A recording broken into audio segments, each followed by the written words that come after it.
சாந்தி. இன்றைய சாக்கார முரளி 20/4/2026. இனிமையான குழந்தைகளே, நீங்கள் ஈஸ்வரிய மீட்பு படையினராக உள்ளீர்கள். நீங்கள் அனைவருக்கும் சத்கதியை வழங்க வேண்டும். அனைவரின் அன்பையும் ஒரு தந்தையுடன் இணைக்க வேண்டும். கேள்வி: மனிதர்கள் தங்களுடைய புத்தியை எந்த விஷயத்தில் ஈடுபடுத்துகின்றனர் மற்றும் குழந்தைகளாகி நீங்கள் உங்கள் புத்தியை எங்கே ஈடுபடுத்த வேண்டும்? பதில்: மனிதர்கள் தங்களுடைய புத்தியை ஆகாயம் மற்றும் சிருஷ்டியின் எல்லையை கண்டுபிடிக்க ஈடுபடுத்துகின்றனர். ஆனால் இதனால் எந்த லாபமும் இல்லை.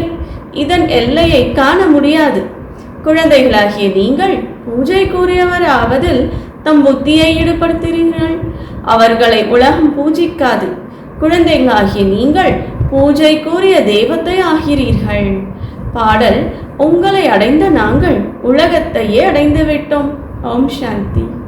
குழந்தைகள் புரிந்து கொண்டு விட்டனர். இது ஞான மார்க்கமாகும், அது பக்தி மார்க்கமாகும். பக்தி மார்க்கம் நல்லதா அல்லது ஞான மார்க்கம் நல்லதா என்ற கேள்வி எழுகிறது. இரண்டு பொருட்களும் இருக்கின்றன அல்லவா? ஞானத்தினால் சத்கதி கிடைக்கிறது என சொல்லப்படுகிறது. பக்தி மற்றும் ஞானம் இரண்டும் வேறு வேறு என கண்டிப்பாக சொல்வோம். பக்தி செய்வதன் மூலம் ஞானம் கிடைக்கும், அப்போது சத்கதி உண்டாகும் என மனிதர்கள் புரிந்து கொள்கின்றனர். பக்திக்கு இடையில் ஞானம் வர முடியாது. பக்தி அனைவருக்குமானது, ஞானமும் அனைவருக்குமானது. இந்த சமயமே கலியுகத்தின் இறுதி கட்டமாக உள்ளது எனும்போது கண்டிப்பாக துர்கதி ஏற்படும். ஆகையால் அழைக்கவும் செய்கின்றனர். பிற தொடர்பை விட்டு இப்போது உங்களின் தொடர்பை ஏற்படுத்திக் கொள்வேன் என பாடவும் செய்கின்றனர். இப்போது அவர் யார், யாருடன் தொடர்பு வைப்பார்கள்? இதை புரிந்து கொள்வது இல்லை. அடிக்கடி புத்தி கிருஷ்ணரின் பக்கம் செல்கிறது. நாங்கள் உண்மையான அன்பு கொண்டு உங்களுடைய தொடர்பை இணைத்துக் கொள்வோம். கிருஷ்ணருடனே அன்பை ஈடுபடுத்துகின்றனர் எனும்போது பிறகு குரு, சந்நியாசி மற்ற யாருடைய அவசியமும் கிடையாது. கிருஷ்ணரை தானே நினைவு செய்ய வேண்டும். கிருஷ்ணரின் படம் அனைவரிடமும் உள்ளது. கிருஷ்ண ஜெயந்தியையும் கொண்டாடுகின்றனர். பிறகு வேறு யாரிடமும் செல்ல வேண்டிய அவசியமே இல்லை. மீரா ஒருவரின் தொடர்பை ஏற்படுத்தி கொண்டது போல வேலை காரியங்களை செய்தபடி கிருஷ்ணரை ஏன் நினைவு செய்து கொண்டிருந்தார்? வீட்டில் இருப்பது, செய்வது, உண்பது, குடிப்பது இவை எல்லாம் நடக்கவே செய்கிறது. உண்மையான அன்பை கிருஷ்ணரிடம் செலுத்தினார். அவர் பிரியதர்ஷனாகவும் இவர் பிரியதர்ஷினியாகவும் ஆகிவிட்டனர். கிருஷ்ணரை நினைவு செய்வதன் மூலம் பலனும் கிடைக்கிறது. கிருஷ்ணரை அனைவரும் அறிவார்கள். உண்மையான அன்பு நாங்கள் உங்களிடம் வைத்தோம், பிற தொடர்புகளை நீக்கினோம் என பாடவும் செய்கின்றனர். இப்போது உயர்ந்தவரிலும் உயர்ந்த உண்மையானவர் பரமாத்மாவே ஆவார். அனைவருக்கும் ஆஸ்தியை கொடுப்பவர் ஒரு தந்தையே ஆவார். அவரை யாருக்கும் தெரியாது.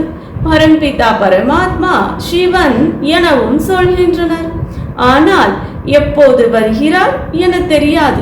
சிவ ஜெயந்தி நடக்கிறது என்றால் கண்டிப்பாக வருவார். எப்போது, எப்படி மற்றும் வந்து என்ன செய்கிறார் யாருக்கும் தெரியாது. அனைவருக்கும் சத்கதியை வழங்குகிறார் என்பது எந்த மனிதருக்கும் தெரியாது. ஆனால் எப்படி செய்கிறார்? சத்கதியின் அர்த்தம் என்ன? எதுவும் புரிவதில்லை. சிவபாபா கண்டிப்பாக ஸ்வர்க்கத்தின் ராஜ்யத்தை கொடுத்திருப்பார் அல்லவா? குழந்தைகளாகிய நீங்கள் அந்த தர்மத்தை சேர்ந்தவர்களாக இருந்தீர்கள். உங்களுக்கு தெரிந்திருக்கவில்லை, மறந்துவிட்டனர் எனும்போது பிறகு எப்படி தெரிந்து கொள்ள முடியும்? இப்போது சிவபாபாவின் மூலம் நீங்கள் தெரிந்து கொண்டீர்கள், மேலும் பிறருக்கும் சொல்கிறீர்கள். நீங்கள் ஈஸ்வரிய மீட்பு படையினராக உள்ளீர்கள். மீட்பு படை என்றாலும் சரி, அல்லது சத்கதியின் படை என்றாலும் சரி, இப்போது குழந்தைகளாகிய உங்களுக்கு பொறுப்பு உள்ளது. நீங்கள் படங்களை வைத்து புரிய வைக்க முடியும். பல மொழிகள் உள்ளன. முக்கியமான மொழிகளில் படங்களை உருவாக்க வேண்டியிருக்கும். மொழிகள் குறித்து குழப்பமும் பெரியதாக உள்ளது. ஆகையால் கண்காட்சிகளும் அமைக்க வேண்டியுள்ளது. படங்களை வைத்து புரிய வைப்பது மிகவும் சகஜமாகும். சிருஷ்டி சக்கரத்திலும் முழு ஞானமும் உள்ளது. ஏனி பாரதவாசிகளுக்கு மட்டுமாகும். இதில் வேறு தர்மம் எதுவும் இல்லை. பாரதம் தமோ பிரதானமாகும் போது மற்றவர்களாவது இல்லை என்பதல்ல, அனைவருமே தமோ பிரதானமாகின்றனர். ஆக அவர்களுக்காகவும் ஏற்பட வேண்டும்.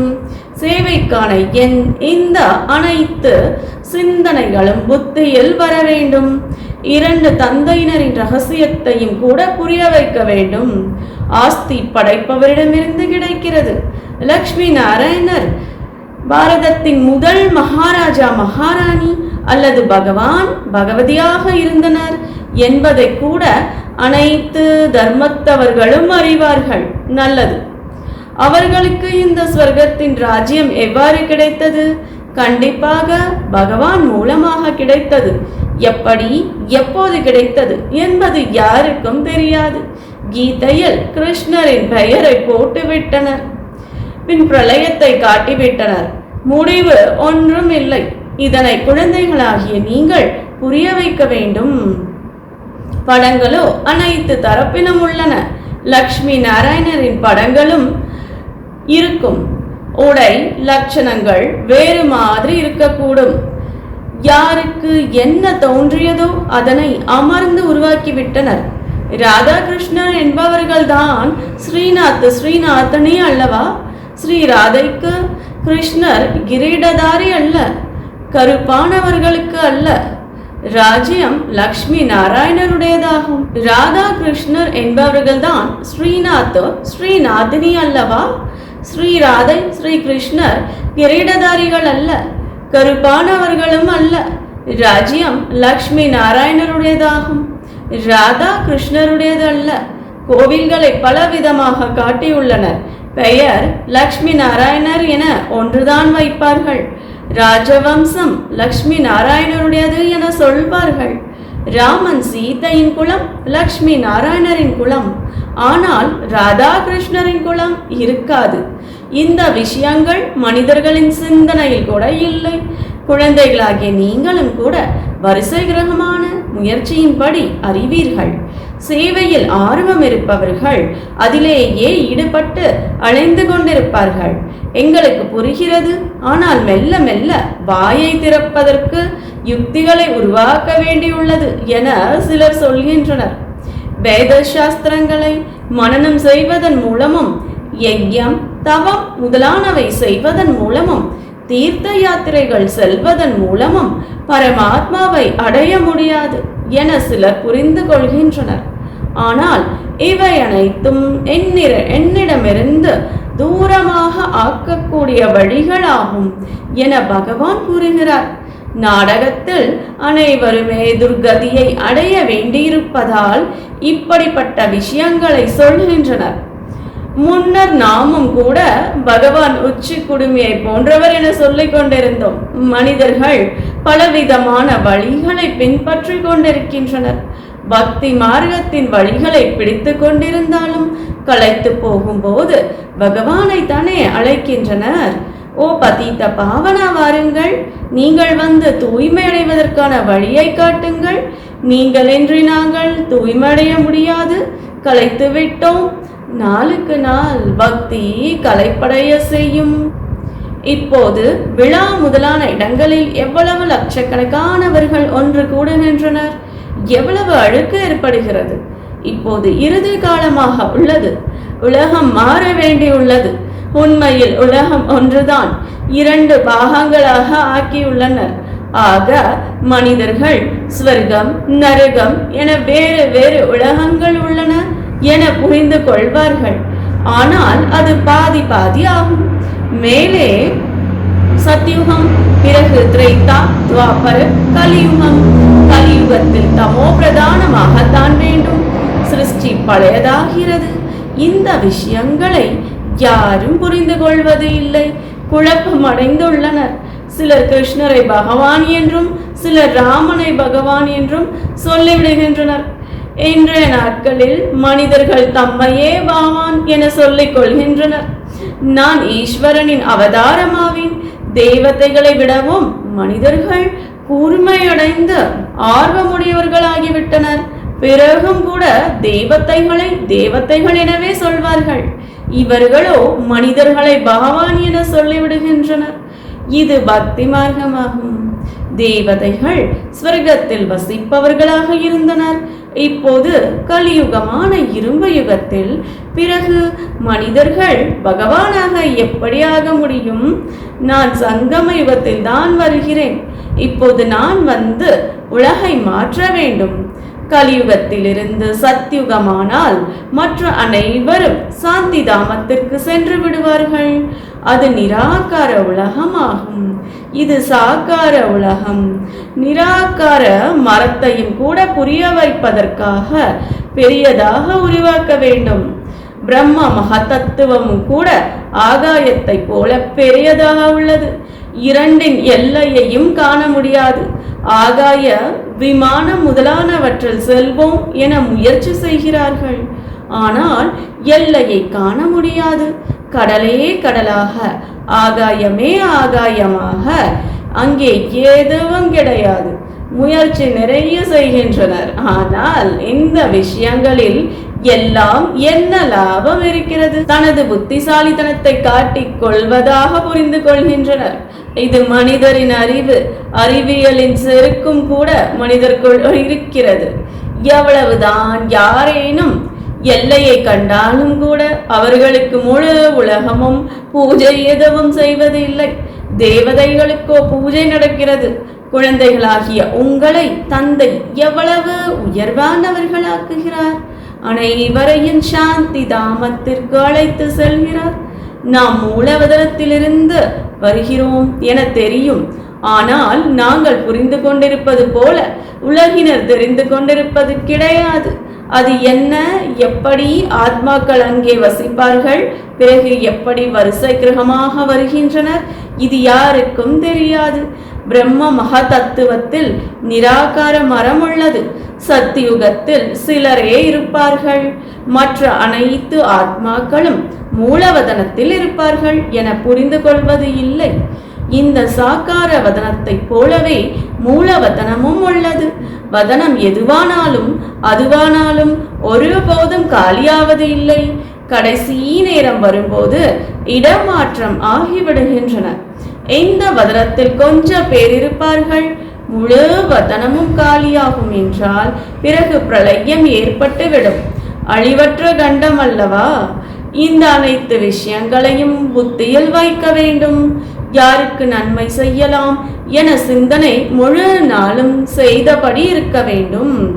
அன்பானவரின் தொடர்பு கிடைத்தது என்றால் அவருடைய அறிமுகத்தையும் கொடுக்கலாம் அல்லவா? அவர் தந்தையாக இருக்கிறார். அவரிடமிருந்து ஆஸ்தி கிடைக்கிறது. எப்படி கிடைக்கிறது என்பதை எங்களால் சொல்ல முடியும். சொல்பவர்களிலும் வரிசை கிரகமாக உள்ளனர். சிலர் மிகவும் நல்ல விதமாக சொற்பொழிவாற்ற முடிகிறது. சிலருக்கு முடிவதில்லை எனும்போது கற்றுக்கொள்ள வேண்டும். அனைத்து குழந்தைகளும் தமக்கு நன்மை செய்து கொள்ள வேண்டும். வழி கிடைத்தது என்றால் ஒருவர் மற்றவருக்கு நன்மை செய்ய வேண்டும். மற்றவர்களுக்கும் தந்தையின் மூலம் ஆஸ்தியை கொடுக்க வைக்கலாம். ஆன்மீக சேவை செய்வோம் என மனம் நாடுகிறது. அனைவரும் ஒருவர் மற்றவருக்கு சேவை செய்கின்றனர். தந்தை வந்து ஆன்மீக சேவையை கற்றுத் தருகிறார். ஆன்மீக சேவையை பற்றி தெரிந்தவர் வேறு யாரும் இல்லை. ஆன்மீக தந்தை தான் ஆத்மாக்களுக்கு சேவை செய்கிறார்.